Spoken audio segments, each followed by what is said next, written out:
Let's bring in Jared Blikre for a deeper dive on the market today. Jared, how are things looking? Things are looking a little, I'm not going to say dismal, but a little bit red on the U.S. front here. You can see the Nasdaq leading the way down about 0.5%, so not a disaster here. But let me take you inside some of the moves that we've seen in the currency markets. Now, first, I want to start with the British pound because we had a Bank of England decision overnight where they raised interest rates there on the short end of the spectrum by 75 basis points.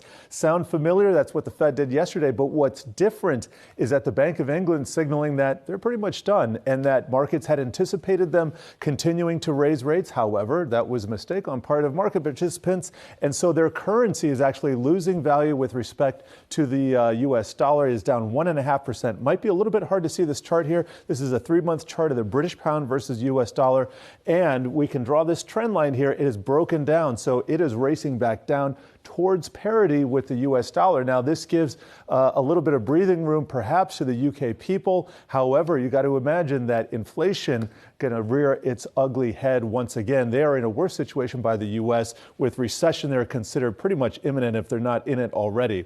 Want to show you the 10-year T-note yield. Now, Kiko, you just mentioned that it's up to 4.14%. The 5-year even higher, 4.36%. And then on the very short end of the spectrum, the 13-week T-bill yield a bit less than those two. So we have the yield curve expanding on the very short end. Now, what I want to show you is also the U.S. dollars is going to be inverse to what we were looking at in the pound. So it is stronger by 1%. And by the way, these are 20-plus year highs. So the U.S. dollar has been giving stocks and other risk markets quite a bit of trouble lately, and that is the case today as well. You can see tech communication services really taking on the chin here, down about 1.3%.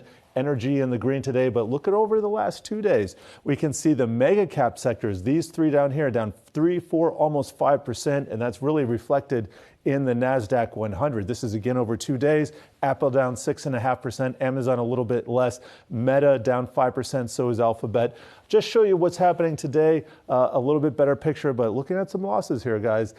So we'll have to see what comes of this into the close.